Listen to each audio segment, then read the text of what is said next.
아멘. 반갑습니다. 한목나 270일 사무엘하 3장을 통하여서 하나님께서 주시는 지혜와 지식으로 말씀이 깨달아지고 깨달은 그 말씀을 가지고 삶을 사는 저와 여러분 되기를 간절히 소망드립니다. 우리 2장 후반부를 못 나눈 거 오늘 3장과 함께 이어서 같이 보도록 하겠습니다. 사무엘하 2장 후반부는 사울의 군사령관이었던 아브넬은 사울의 아들 이스보셋을 옹립하여 마하나임에서 이스라엘의 왕으로 세웁니다. 이로 인해 이스라엘은 다윗의 유다 왕국과 이스보셋의 북쪽 이스라엘로 양분되어 대립하게 됩니다. 양측의 긴장은 결국 기브온 목가에서의 충돌로 이어집니다. 처음에는 각 진영의 청년 12명씩 겨루는 대표전으로 시작되었으나 곧이어 치열한 전면전으로 번졌습니다. 이 전투에서 다윗의 군대가 승기를 잡았으나 요압의 동생 아사엘이 후퇴하던 아브넬을 무리하게 뒤쫓다가 결국 아브넬의 창에 찔려 목숨을 잃게 됩니다. 아브넬의 호소로 요압이 추격을 멈추며 전투는 일단락되었으나 아사엘의 죽음은 요압과 아브넬 사이에 개인적인 원한을 남겼습니다. 이 사건은 다윗 가문이 점점 강해지고 사울의 가문이 약해가는 긴 내전의 비극적인 시작점이 되었습니다. 사울 왕의 죽음은 이스라엘에게 국가적 재난이었으나 다윗에게는 오랫동안 기다려온 약속의 성취가 될 수 있는 절호의 기회였습니다. 그러나 다윗은 서두르지 않았습니다. 오늘 이제 사무엘하 2장은 다윗이 인간적인 성취를 넘어 어떻게 하나님을 구축해 나간지를 이제 영적으로 보여주고 있는 것이 지난 2장의 상황이었고, 오늘 3장의 상황은 사후 다윗 가문이 점점 강성해지는 반면 사울의 가문은 쇠퇴하는 길을 보게 되며, 또한 특히 북쪽 이스라엘의 실권자인 아브넬의 변신과 죽음을 중심으로 오늘 전개가 되고 있는 것이 3장입니다. 전쟁이 길어지는 가운데 다윗은 헤브론에서 여러 아내를 통해 아들들을 얻으며 가문의 세력을 확장합니다. 반면 사울의 군사령관이었던 아브넬은 사울의 첩 리스바를 범하는 문제로 이스보셋 왕과 갈등을 빚게 되고, 이 계기로 이스라엘의 통치권을 다윗에게로 넘기기로 결심합니다. 아브넬은 다윗에게 사절을 보내 언약을 맺자고 제안하며 다윗은 그 조건과 과거 자신의 아내였던 미갈을 데려올 것을 요구하여 정통성을 확보합니다.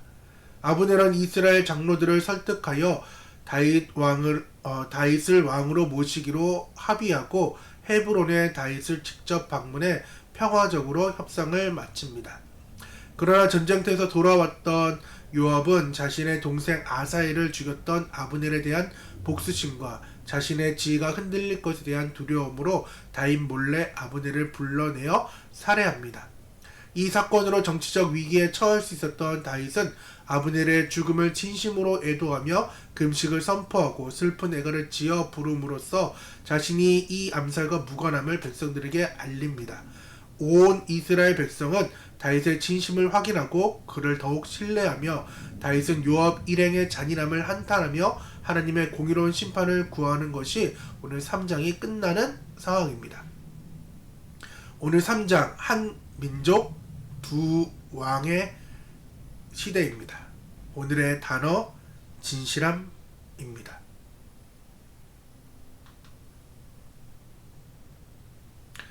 오늘 2장 후반부와 3장을 함께 말씀을 드리려고 합니다. 왜냐하면 배경이 좀 같이 연결되었기 때문입니다. 지난 31장, 사무엘상 31장에 사울 왕과 그 아들 요나단, 그 아들들이 이제 길보아 전투에서 비참하게 죽음을 맞이합니다. 즉 전사했습니다. 이스라엘은 거대한 이제 권력이 이제 공백이 된 상태에서 어찌할 바를 모를 때에 두 갈래로 나누어집니다. 남쪽, 지난 말씀처럼 하나님께 여쭤보고 헤브론을 갔던 다윗은 유다 장로들과 더불어서 기름 부음을 받은 후 유다 지파의 왕이 됩니다. 반대로 북쪽의 상황은 이스라엘 그 상황은 다윗이 통치하지 못하고 사울의 군 사령관이었던 사울의 군사령관이었던 아브넬이 사울의 아들인 이스보셋을 앞세워 마하나임에다가 나라를 세우는 것이 북이스라엘로. 그러니까 어떻게 보면은 이제 솔로몬까지 이후에 남과 북이 나눠진 그 상황이 많이 알고 있는데, 어떻게 보면 지금도 약간의 이제 갈라져 있는 분열 왕국의 상황인 거죠. 그런 상황으로 7년 6개월 동안은 다윗이 헤브론에서 유다 지파를, 그리고 나머지 이후의 상황들을 이제 통일 왕국으로 지나가게 되는 것입니다. 이 7년 6개월 동안 사울 가문과 다윗 가문의 치열한 그러한 싸움들이 일어나게 되며, 이 인물에는 강력한 캐릭터인 새 인물이 나타나며 더불어 미갈도 함께 나오게 됩니다. 오늘 이제 그림을 족보를 보면은 아비엘이 이제 기스와 넬을 낳게 되고, 기스가 사울 왕을 낳게 됩니다. 그리고 요나단, 아비나다, 말기수아는 길보아 전투에서 다 죽게 됩니다. 그리고 기스의 동생이었던 넬이 있는데, 그 넬의 아들이 아브넬입니다. 그러니까 사울과 아브넬은 이제 사촌지간이었죠. 그리고 사울 왕의 상황 중에서 미갈 딸도 있고 메랍 딸도 있고 이스보셋이 있었어요. 그러니까 아브넬과 이스보셋은 삼촌, 숙부와 조카의 상황이었던 거예요. 그러니까 이렇게 지금 돼서 사울 왕이 죽자 요나단과 아비나답과 말기수아가 죽으니까 무비보셋을 찾았는데, 무비보셋은 도망자의 신세, 알지 못하는 상황이었기 때문에 정통성으로 쓰면은 3대잖아요. 그러니까 찾을 수도 없고 또 찾기도 좀 절름발이니까 이제 이스보셋을 택한 거예요. 자, 이제 반대로 이새의 아들을 보면은 다윗이 이제 말자아우로 다윗 왕이 이제 있고, 그 동생으로 여동생이 수르야가 있었어요. 그리고 그 수르야에 3형제가 있었는데 다 남유다의 이제 군 사령관들이었어요.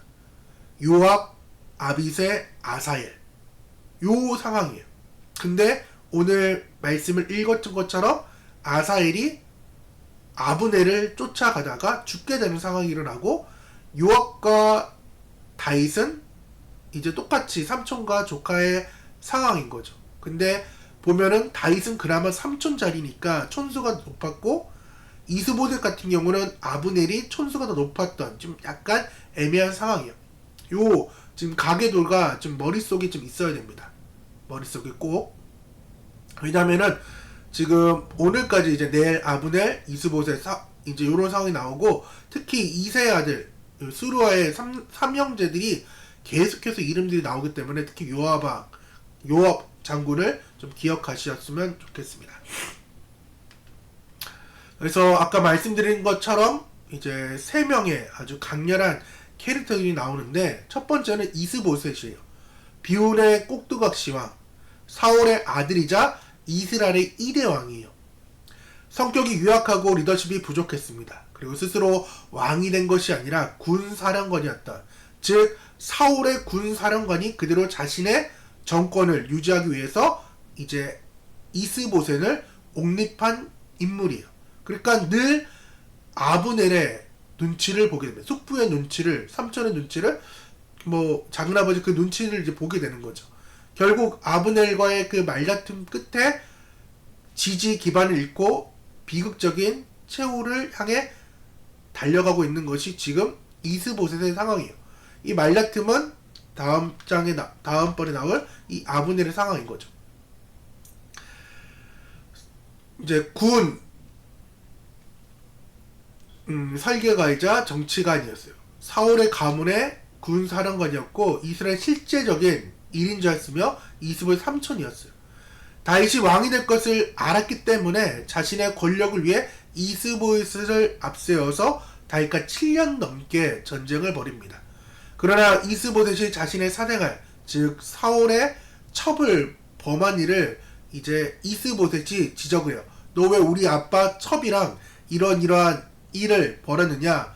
왜 너가 지금 내가 있는데 내가 왕이라고 세워놓고는 첩을 범했다는 것은 이제 동급이라는 거예요. 선왕과 동급이라는 것을 이스봇을 제치고 아브넬이 이 일을 하니까 이스보셋이 아무리 꼭두각시지만은 화가 나서 지적하자마자 아브넬은 내가 개냐라고 하면서 단숨에 배신하고 다윗에게 투항하려는 철저한 기회주의자였습니다.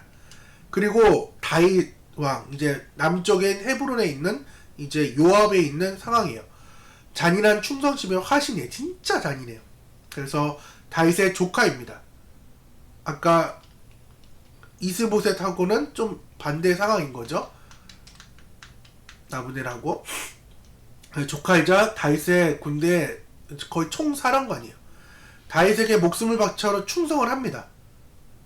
매우 충성을 다하는데 매우 또 잔인해요. 독하고. 그래서 기브온 전투에서 자신의 동생 아사엘을 죽인 그 아브넬에게 아주 깊은 원한을 품고 있습니다. 결국 다윗과 아브넬이 평화협정을 맺었음에도 불구하고 개인적인 복수와 자신의 자리를 지키기 위해 아브넬을 속여서 암살하게 되는 것이 요압의 상황인 거죠. 아주 강력한 캐릭 3명이고 비운의 여인이 나타납니다. 이제 사울의 딸 미갈이요. 정치적 소용돌이에 휘말린 희생양인데 사울 왕의 딸이자 다윗 왕의 첫 번째 아내입니다. 다윗이 이제 도망자가 된 후 아버지 사울이 발디엘에게 강제로 또 시집을 보내버려요.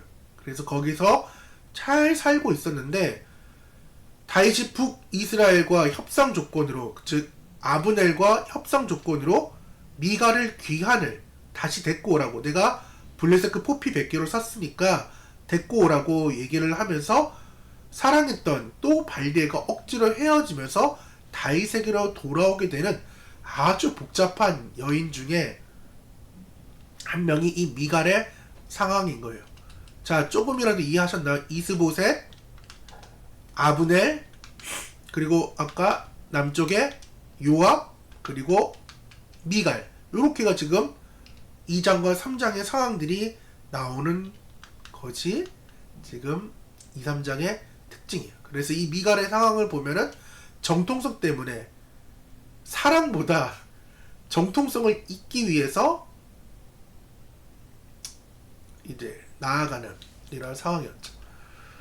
자, 요 도표 가게도 다시금 기억하시고요. 사울, 이스보셋, 또 아브넬, 그리고 스루의 아들들 요압, 아비새, 아사엘까지. 그래서 사울 왕이 이제 죽고 다윗이 유다 헤브론에서 이제 왕이 되었어요. 그리고 아브넬은 누구를요?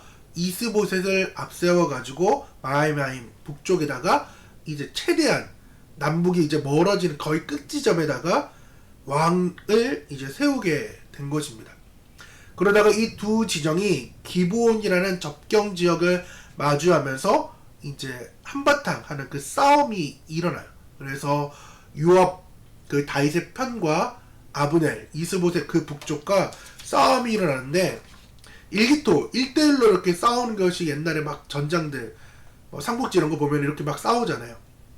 근데 그런 것이 아니라 12대 12로 싸우자라고 제안이 되면서 12대 12로 싸우다가 끝내는 전면전이 되었고 그 전면전이 다윗의 승리로 끝이 나게 됩니다. 근데 아까 말씀드린 요압, 아비새, 아사엘 중에 이 아사엘 막내 동생이 발걸음은 진짜 빨랐어요. 그래서 아브넬을 끝까지 쫓아가게 되는 것입니다. 그래서 이 들로르 같다라고 표현할 정도로 진짜 이렇게 막 빨리 말로 탄 것도 아닌데 막 달려가니까 이제 아브넬이 얘기하는 거예요. 아사엘에게 네 형 요압 때문에 내가 널 죽일 수가 없으니까 너 제발 돌아가라. 근데 아브넬을 잡아서 공을 이렇게 챙기고 싶었거든요. 근데 아사헬이 빠른데 무장으로서의 이 아브넬과 1대1 할 때는 우세하지가 않았어요. 아브넬이 오히려 더 우세했어요. 그러니까 말이 안 통하니까 아브넬이 아사헬에게 계속 네 형 요압을 봐서라도 너 이제 그만 쫓아오라, 내가 널 죽일 수 없다라고 얘기했지만 아니야 하면서 막 쫓아오니까 끝내 아브넬이 아사헬을 창으로 죽여버려요. 그리고 나서 이 요압이 아브넬에게 이제 복수심이 불타게 됩니다. 여기까지가 2장이었고 오늘 이제 3장 갑이 된 아브넬의 배신인 거예요. 자신이 조카 이스보셋을 이제 왕으로 2대 왕으로 세웠지만은 실권은 대리청정은 거의 아브넬이 하고 있었던 실권의 상황이었어요.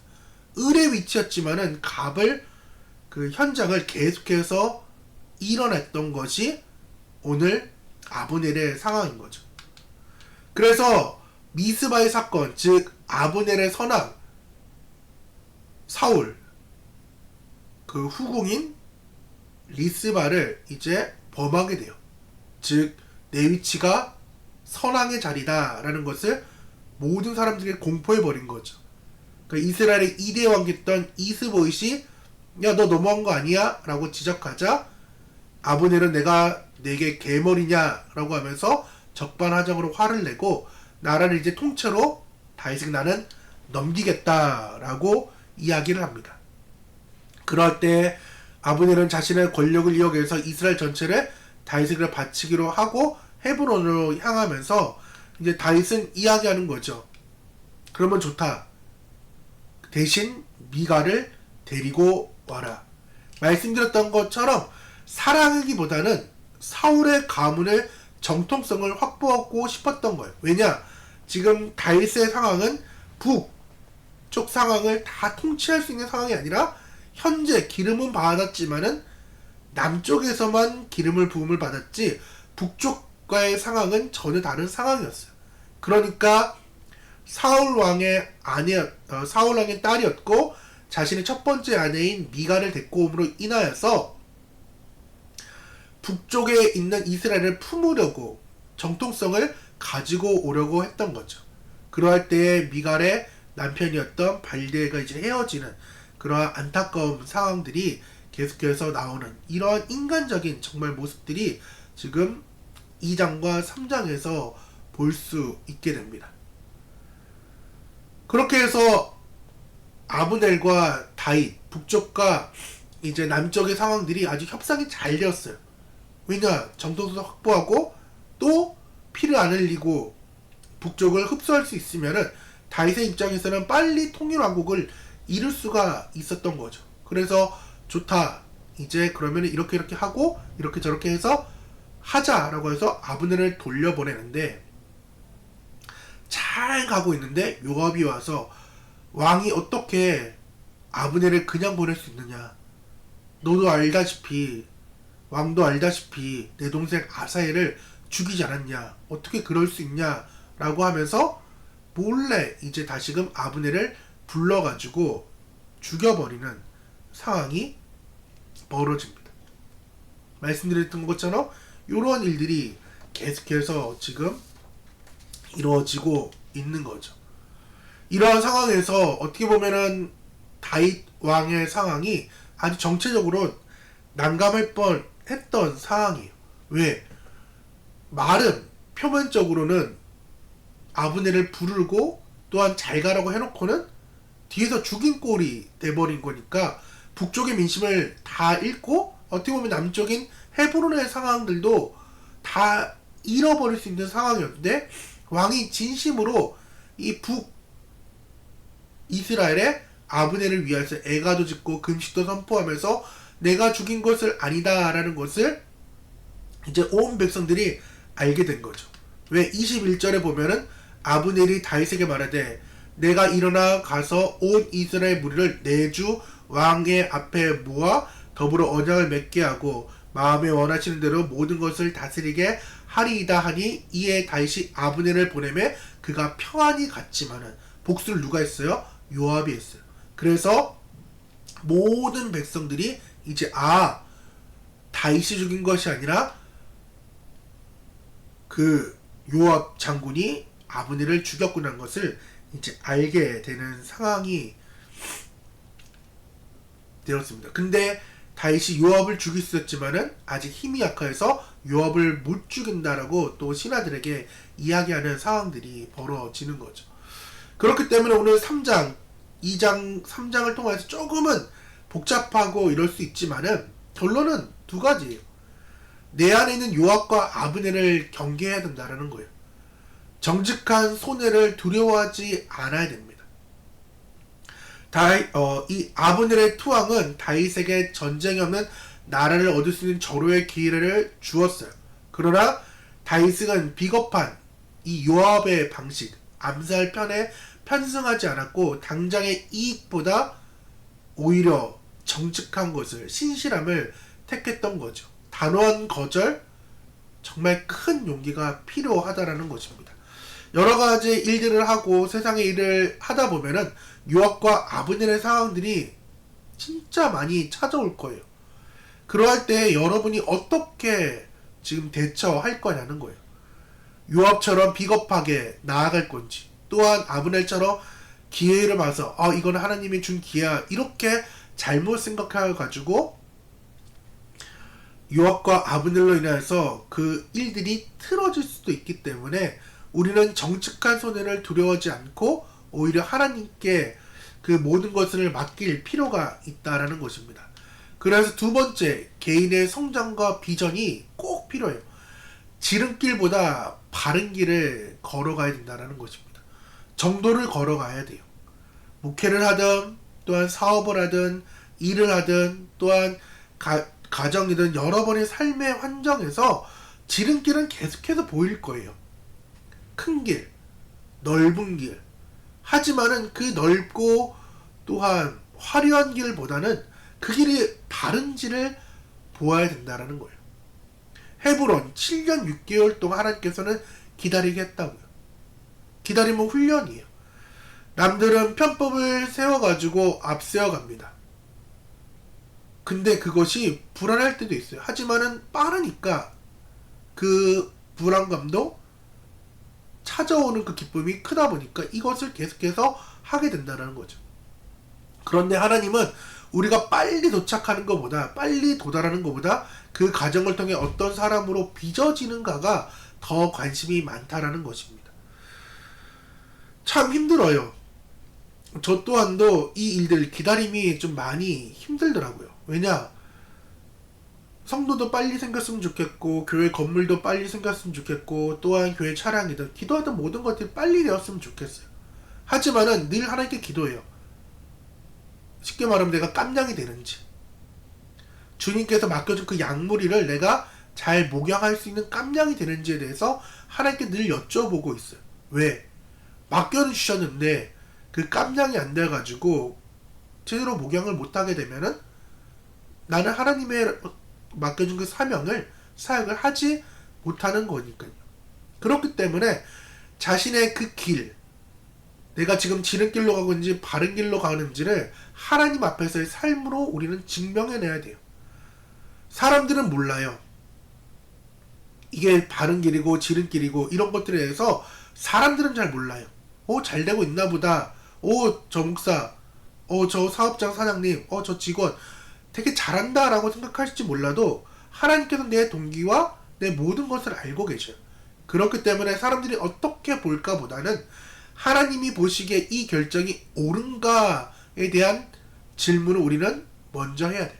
다윗처럼 계속해서 뻔히 답이 보였어요. 2장 그 상반절 쪽으로 보면은 헤브론을 갈지 알았고, 헤브론보다 내가 기름을 부음 받았으니까 이스라엘의 왕이 될 것을 알았어요. 사울 왕이 죽었으니까. 근데 다윗은 여쭈어봤던 것이 다윗의 삶이었고, 그것이 다윗의 몸부림이었고 한결같음이었잖아요. 그렇기 때문에 하나님 보시기에 이 결정이 맞는지에 대해서 우리는 계속해서 질문하기를 바랍니다. 그래서 세상은 꼼수와 술수가 빨라 보인다고 이야기를 할 거예요. 근데 아브넬의 그 술수, 그거는 죽음을 불러 일으켰고 다윗의 정직한 눈물은 온 이스라엘의 마음을 얻게 되었습니다. 하나님의 나라의 백성은 사람을 속이는 사람이 아닙니다. 그런 나라가 아니에요. 하나님 앞에 정직하여 승리하는 자라는 것을 다시금 2장 후반부와 3장을 통해 알기를 원합니다. 그렇게 정직한 삶을 살 때에 3장은 첫 번째 절로 이렇게 말합니다. 사울의 집안과 다윗의 집안 싸움은 오랫동안 계속됐습니다. 7년 6개월 동안 계속됐죠. 다윗의 집안은 점점 강해졌고 사울 집안은 점점 약해졌다고 1절에서 말씀을 하고 시작한다라는 거예요. 정직하고요. 신실하게 우리가 하나님 앞에 나아가길 바랍니다. 나는 나의 지름길과 하나님의 바른 길 사이에서 갈등하고 있진 않은지, 그리고 하나님의 그 바른 길을 결단하게 해달라고 기도하길 바라고, 나의 성취 과정, 내가 길을 가는 과정에서 소외된 사람들, 그러한 사람들이 없는지를 점검하여서 또 체크하여서 그 사람들과 함께 또 걸어가게 해달라고 기도하며 또 삶을 읽어내길 바랍니다. 우리 같이 기도하며 나아가도록 하겠습니다. 하나님 아버지, 오늘 사무엘하 2장 후반부와 3장을 통하여서 인간의 술수와 혈기가 가득했던 세상 속에서 묵묵히 일하신 하나님의 손길을 보게 하시니 감사합니다. 우리가 하나님의 상황에, 하나님의 뜻에 바로 살게 도와주면서 하나님, 우리가 자신의 이익을 위해 명분을 찾는 아브넬이나 상처와 복수심에 매몰되었던 요압의 길을 걷지 않게 하시고 오직 다윗처럼 하나님 앞에 신실하게 진실하게 삶을 살게 도와주시면서 내 힘으로 상황을 바꾸려 하기보다는 하나님의 때를 기다리는 인내를 허락하여 주옵소서. 오늘 우리의 삶에 세상의 욕망을 쫓는 그러한 삶이 아니라 하나님 은혜 안에 점점 강성해지는 다윗과 같은 축복이 우리 가운데 있을 수 있도록 도와주시면서 사랑이 많으신 예수님의 이름으로 기도드립니다. 아멘.